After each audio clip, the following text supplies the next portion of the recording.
Kudus hadirat-Mu, hampiri tahta kasih karunia-Mu Bapa.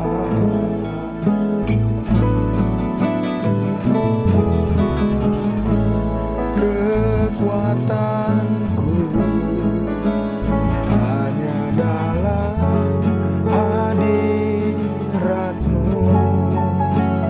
Yesusku. Hanya Kaulah segalanya.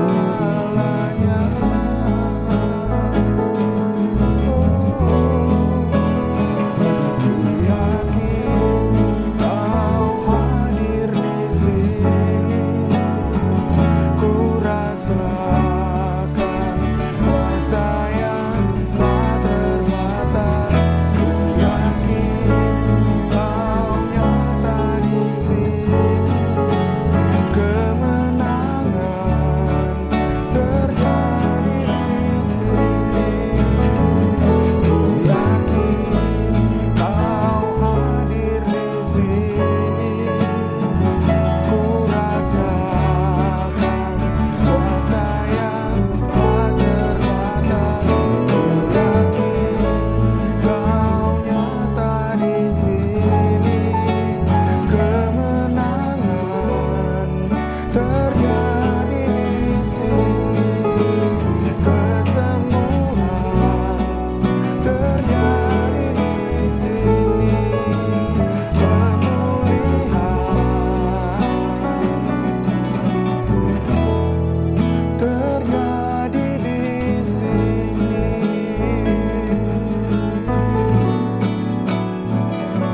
Amin. Tuhan, kami percaya Tuhan Kau hadir di dalam hidup kami. Kau senantiasa hadir di keluarga kami. Karena 2-3 orang berkumpul dalam nama-Mu, Kau hadir Tuhan. Dan ketika Engkau hadir, kami percaya ada berkat, ada kuasa, ada pemulihan terjadi. Yang lemah boleh dikuatkan, yang sakit disembuhkan, yang berbeban berat diberi kelegaan.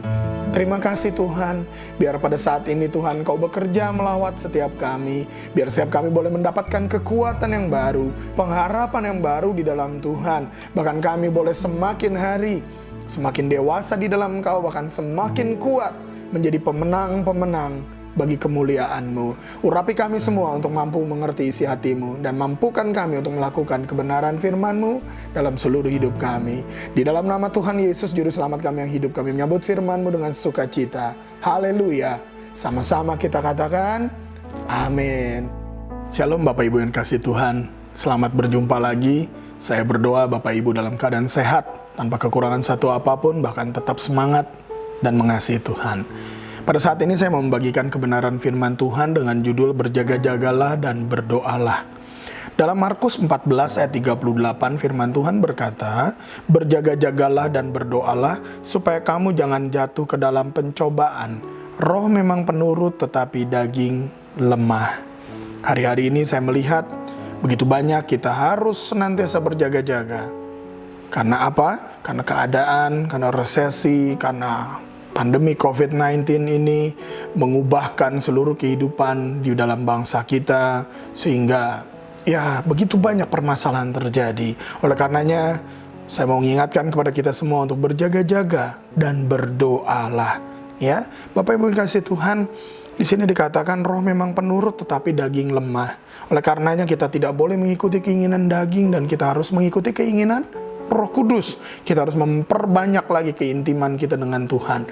Pakai waktu-waktu kita di rumah untuk bersekutu dengan Tuhan khususnya. Baik Bapak Ibu yang kasih Tuhan, ada beberapa hal yang saya mau sampaikan. Apa saja yang harus dijaga? Yang pertama adalah kita harus jaga iman. Di dalam 1 Korintus 16 ayat 13, firman Allah berkata, Berjaga-jagalah, berdirilah dengan teguh dalam iman, bersikaplah sebagai laki-laki dan tetap kuat. Jadi laki-laki, khusus bapak-bapak, imam, kepala keluarga, jadilah kuat di dalam iman kepada Tuhan Yesus. Engkau harus menguatkan keluargamu, istrimu, anakmu, seluruh isi rumah tanggamu ya, agar kita semua boleh semakin kuat di dalam Tuhan.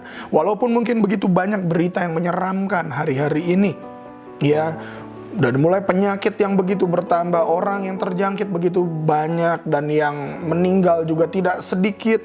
Bahkan yang lebih lagi menyeramkan mungkin setelah hal itu terjadi, ya, sudah kita dengar begitu banyak orang yang mengalami pemotongan gaji, bahkan tidak sedikit yang mengalami PHK, pengangguran bertambah banyak, angka kejahatan meningkat, dan lain-lain.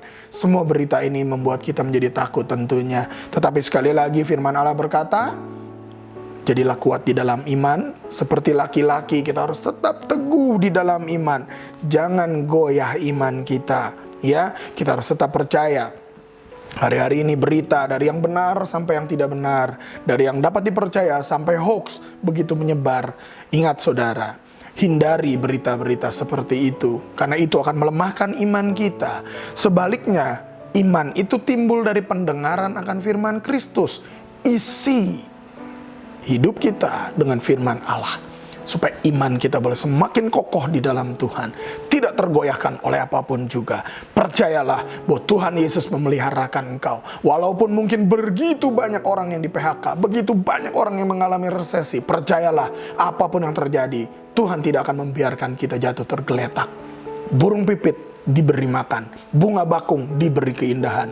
Terlebih dari kita, anak-anaknya, kita pasti diberikan makan oleh Bapa kita yang mengasihi kita. Kalau Bapa di dunia yang tahu, Dia tahu memberikan yang terbaik buat anak-anaknya. Terlebih Bapa di sorga pasti memberikan yang terbaik buat kita semua. Tetap percaya, tetap kuat dalam iman. Itu yang pertama. Yang kedua, jaga kekudusan. Dalam Ibrani 12 ayat yang ke-14 berkata, berusahalah hidup damai dengan semua orang dan kejarlah kekudusan. Sebab tanpa kekudusan, tidak seorang pun akan melihat Tuhan.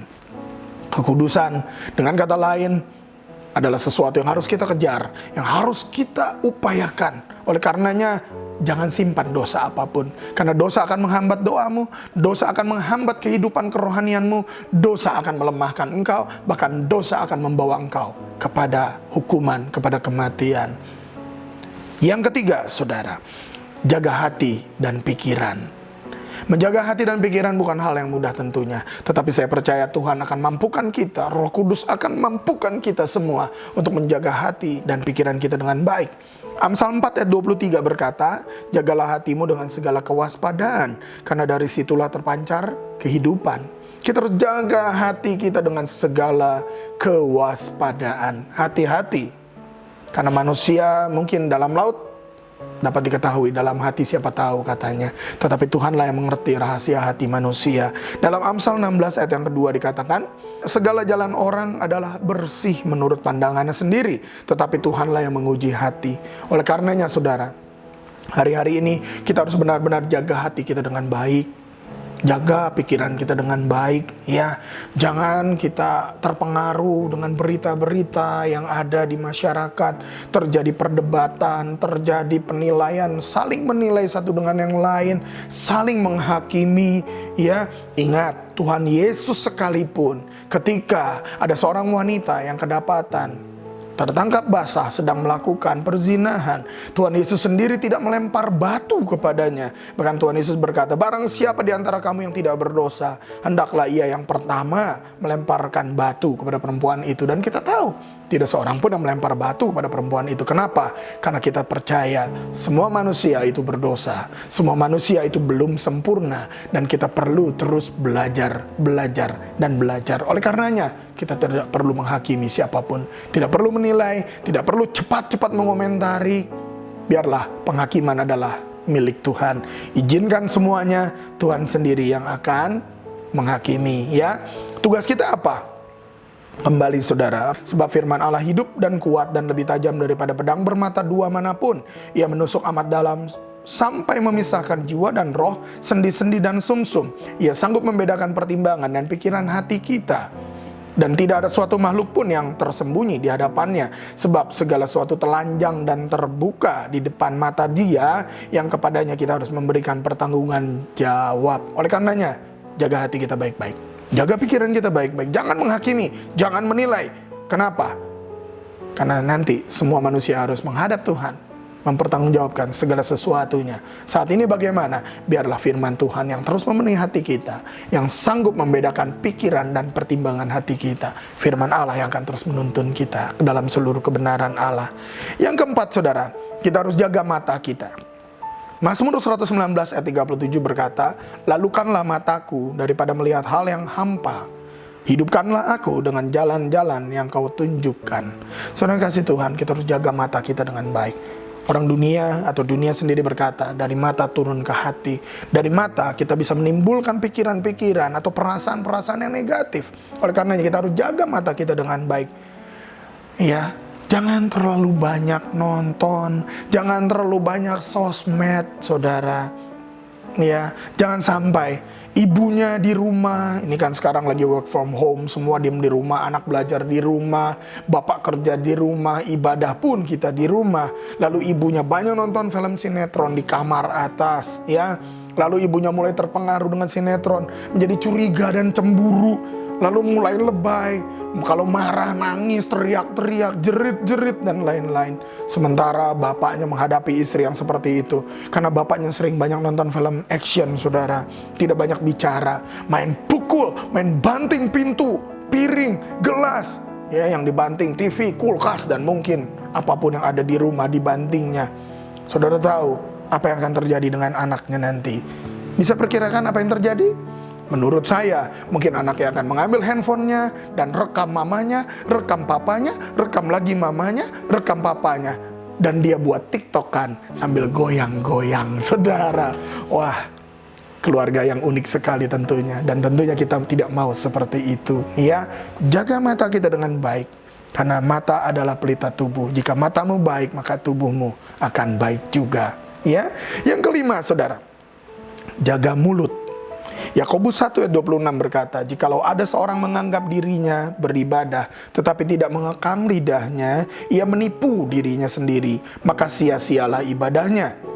Ya, saudara, perhatikan baik-baik. Siapapun kita, sehebat apapun kita, terpandang seberapa hebat pun kita, kaya sebagaimana hebat pun kita, mungkin ada jabatan yang tinggi, yang terhormat secara rohani sekalipun, atau mungkin engkau hamba Tuhan, engkau pendeta sekalipun, tetapi kalau engkau tidak bisa mengekang lidahmu, sia-sia ibadahmu.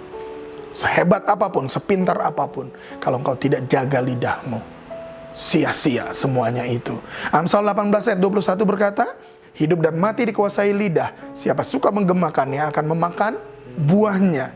Jangan sampai setelah kita melayani Tuhan dengan sungguh-sungguh, dengan hebat, dipercaya, banyak sekali pekerjaan-pekerjaan yang dahsyat, yang luar biasa, mengusir setan, bernubuat, melakukan mujizat. Jangan sampai nanti Tuhan bilang, "Enyahlah daripadaku," karena Tuhan tidak mengenal dan kita dikatakan pembuat kejahatan. Saudara, kekang lidah kita, jaga lidah kita. Dan yang harus kita perhatikan lagi, lidah sekarang diekspresikan lebih banyak melalui jempol. Jempol ini berbahaya. Kita blast, kita kirim, kita forward berita-berita yang tidak baik. Kita kirim komen-komen kita melalui jempol kita. Oleh karenanya, jaga lidah hari-hari ini mirip dengan jaga jempol. Jagalah jempol, saudara. Bilang sama kanan kirinya, jaga jempolmu baik-baik, ya. Yakobus 3 ayat 9 dan 10 dikatakan, "Dengan lidah kita memuji Tuhan Bapa kita, dan dengan lidah kita mengutuk manusia yang diciptakan menurut rupa Allah. Dari mulut yang satu keluar berkat dan kutuk. Hal ini tidak boleh terjadi demikian." Saudara, jangan sampai dari mulut kita yang satu kita tidak kekang lidah kita, kita mengutuk orang yang diciptakan menurut gambar rupa Allah. Tidak boleh. Ya, biarlah perkataan-perkataan berkat yang keluar dari mulut kita, perkataan-perkataan kebenaran, firman Allah yang keluar, firman Allah yang menyembuhkan, firman Allah yang menyelamatkan, berita kasih Kristus, berita penyelamatan, itulah yang kita beritakan. Yang keenam, saudara, jaga perbuatan dan kasih kita. Roma 2 ayat 6 dan 7 dikatakan, "Ia akan membalas setiap orang menurut perbuatannya, yaitu hidup kekal kepada mereka yang dengan tekun berbuat baik, mencari kemuliaan, kehormatan, dan ketidakbinasaan." Oleh karenanya kita harus jaga yang keenam ini adalah jaga perbuatan dan kasih kita. Apa yang kau tabur akan kau tuai.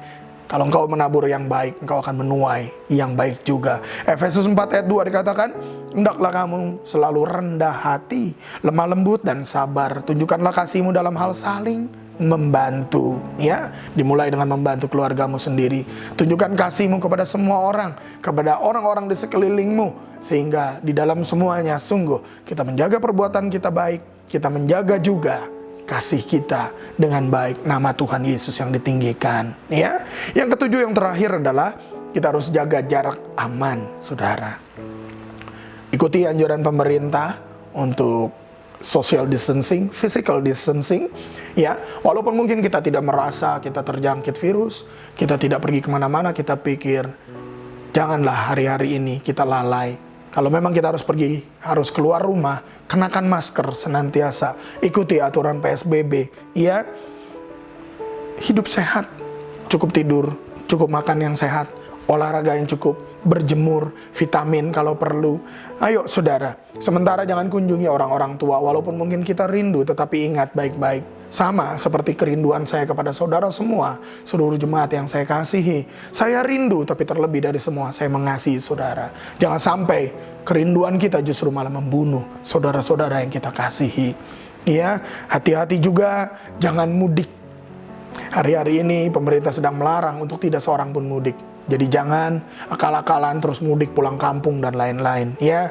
Hati-hati juga dengan anak-anak kecil. Mungkin di rumah tidak cukup besar halaman untuk bermain. Anak-anak kita izinkan main keluar, tapi ternyata di luar bisa terjangkit. Karena kita sudah mendengar anak 8 tahun pun bisa terkena COVID-19 dan bisa meninggal. Jaga baik-baik saudara yang dikasihi Tuhan.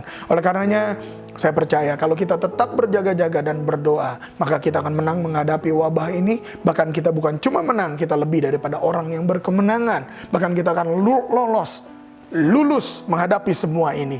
Kita menjadi pemenang yang memuliakan Allah. Ada tuaian yang besar yang akan terjadi di kemudian hari.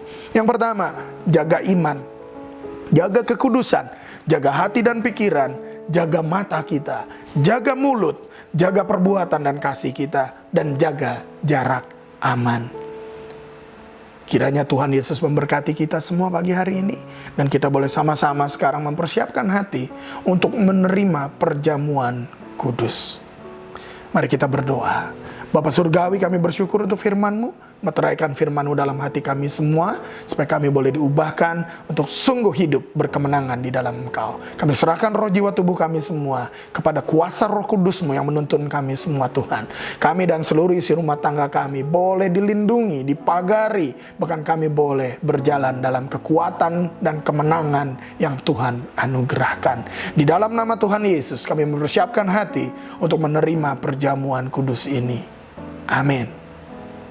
Bapak Ibu, mari kita mempersiapkan hati lebih lagi untuk menerima perjamuan kudus. Perjamuan kudus ini sekali lagi saya ingatkan, hanya bagi orang yang sungguh percaya kepada Tuhan Yesus, sudah menjadikan Yesus sebagai Tuhan dan Juru Selamat secara pribadi, bahkan sudah dibaptis selam sebaiknya, ya, dan sungguh-sungguh percaya akan penebusan Kristus kayu salib. Karena ketika kita makan roti dan minum anggur ini, kita dipersekutukan dengan Tuhan. Kita menjadi satu tubuh Kristus, di mana Yesus adalah kepala, dan kita adalah seluruh gereja Tuhan, satu tubuh. Bukan hanya dalam satu keluarga, tetapi dengan seluruh gereja yang ada di seluruh dunia. Mari kita ambil roti kita dan kita angkat tinggi-tinggi sambil dengarkan firman Tuhan. Mari Bapak Ibu kita angkat dengan hormat, dengan hati yang penuh hormat dan penuh kasih kepada Tuhan. Kita angkat roti ini dan dengarkan firman Allah.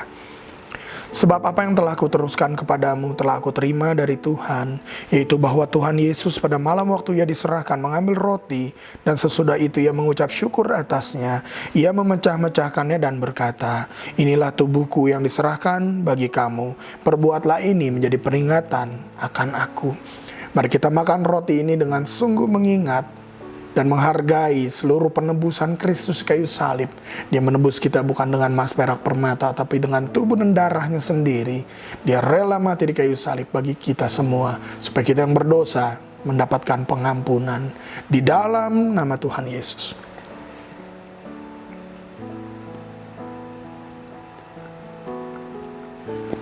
Demikian juga mari kita angkat cawan anggur dengan hati penuh hormat kepada Tuhan. Dan dengarkanlah firman Tuhan. Demikian juga ia mengambil cawan sesudah makan lalu berkata, "Cawan ini adalah perjanjian baru yang dimeteraikan oleh darahku. Perbuatlah ini setiap kali kamu meminumnya menjadi peringatan akan aku. Sebab setiap kali kamu makan roti ini dan minum cawan ini, kamu memberitakan kematian Tuhan sampai ia datang." Mari saudara kasih Tuhan, kita minum anggur ini atau minuman ini sambil kita sungguh mengingat akan darah Kristus yang tercurah di kayu salib, menghapus, menebus, menyucikan setiap dosa kita. Dan kita pun berjanji menjadi saksi Tuhan sampai ia datang kembali. Di dalam nama Tuhan Yesus.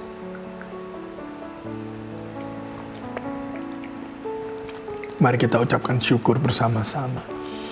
Terima kasih Tuhan, kami bersyukur.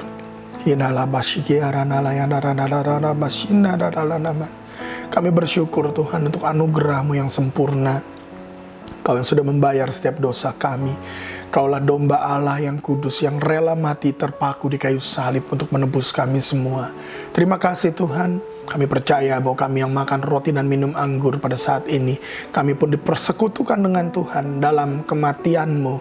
Sehingga manusia lama kami mati bersama dengan penguburan-Mu. Dan kami bangkit, manusia baru kami bangkit bersama dengan kuasa kebangkitan-Mu di dalam kami. Terima kasih Tuhan, jadikan kami saksi-Mu kemana kami pergi, supaya melalui hidup kami, nama Tuhan boleh ditinggikan. Dan kami percaya anugerah-Mu sudah Kau curahkan buat kami. Saat ini kami yakin dan percaya, yang lemah sudah mendapat kekuatan. Yang sakit oleh bilur-bilur Yesus kami disembuhkan. Yang berbeban berat kami diberikan kelegaan. Yang berduka diberikan sukacita. Bahkan kami yakin dan percaya apa yang kami butuhkan Tuhan cukupkan dengan berlimpah. Bahkan berlimpah-limpah. Sehingga kami boleh menjadi berkat bagi banyak orang. Terima kasih Tuhan untuk perjamuan ini. Kami berdoa bersyukur untuk kemurahan-Mu ini. Sehingga kami adalah satu di dalam Tuhan. Lakukan apa yang Kau pandang baik buat kami semua umat-Mu Tuhan.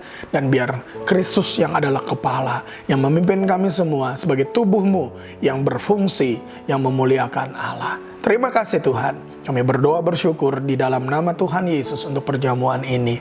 Bapak, kami juga berdoa Tuhan bagi setiap pasien yang terkena COVID-19, kami mohon Tuhan kiranya Tuhan menjamah, Tuhan memberikan kesembuhan, Tuhan memberikan perjumpaan kepada mereka. Sehingga mereka dalam saat sakit justru mereka boleh mengalami jamahan Tuhan, pertolongan Tuhan, bahkan dengan mujizat dan kuasa-Mu mereka mengalami Engkau. Dan ketika mereka disembuhkan, mereka sungguh menyerahkan hidup kepada Tuhan. Mari Bapa, Engkau jamah setiap orang yang sedang mengalami sakit ini, biar mereka semua boleh oleh karena bilur-bilur Yesus menyembuhkan mereka semua. Kami juga berdoa untuk para dokter, para medis, dan semua orang yang bergerak, yang melayani dalam masalah kesehatan hari-hari ini.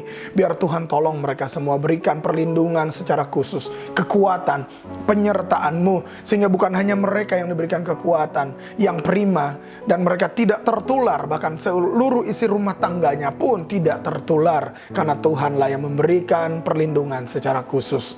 Kami berdoa juga Bapa bagi Gereja Betel Indonesia, Ketua Badan Pekerja Harian kami, Pendeta Dr. Rubin Adi Abraham, bersama dengan seluruh stafnya, bahkan MP, MPL, bahkan seluruh ketua-ketua BPD di Indonesia maupun di seluruh luar negeri maksudnya. Biarlah Tuhan Kau yang melindungi, jagai, beri kami terus kesehatian, supaya kami boleh menjadi gereja yang berkenan di hadapan Tuhan. Semakin hari kami boleh semakin sungguh mengasihi dan memuliakan Tuhan, menghadapi seluruh badai yang sedang terjadi, seluruh hal yang mungkin menerpa Gereja Betel Indonesia. Biarlah di dalam semuanya kami boleh semakin kuat, semakin mengandalkan Tuhan. Mari Bapa, persiapkan Gereja Betel Indonesia untuk menjadi penuai-penuai di akhir zaman, penuai-penuai yang luar biasa. Karena kami percaya setelah pandemi ini ada tuaian yang besar yang akan terjadi. Kami menyerahkan juga Tuhan pemerintahan kota kami, dari mulai wali kota, bupati, dan seluruh jajarannya di tingkat kota, kabupaten, bahkan presiden, wakil presiden, para menteri, dan sampai seluruh tingkat-tingkat daerah. Kami percaya Tuhan, Engkau yang memberikan roh yang takut akan Allah. Bahkan Tuhan yang memberikan hikmat bijaksana-Mu. Karena hati raja seperti batang air di tangan Tuhan. Tuhan akan mengalirkan kemana Engkau mau ya Tuhan. Biarlah pemerintahan yang Engkau tetapkan, pemerintahan yang adalah hamba Allah, yang memberikan kesejahteraan juga bagi setiap rakyatnya. Dan biarlah Tuhan kami boleh bersatu hati. Terus Tuhan bersama dengan pemerintah memerangi wabah ini. Kami boleh taat akan himbauan-himbauannya. Sehingga kami boleh melakukannya dengan sungguh hati yang mengasihi Tuhan. Terima kasih Bapa. Dan sebentar kami menutup ibadah kami dan kami mau menerima berkat yang dari Tuhan. Saudara kasih Tuhan, mari kita angkat kedua tangan kita, arahkan hati kepada Tuhan. Tuhan memberkati dan melindungi engkau. Tuhan menyinari engkau dengan wajahnya dan memberi engkau kasih karunia. Tuhan menghadapkan wajahnya kepadamu dan memberi engkau damai sejahtera.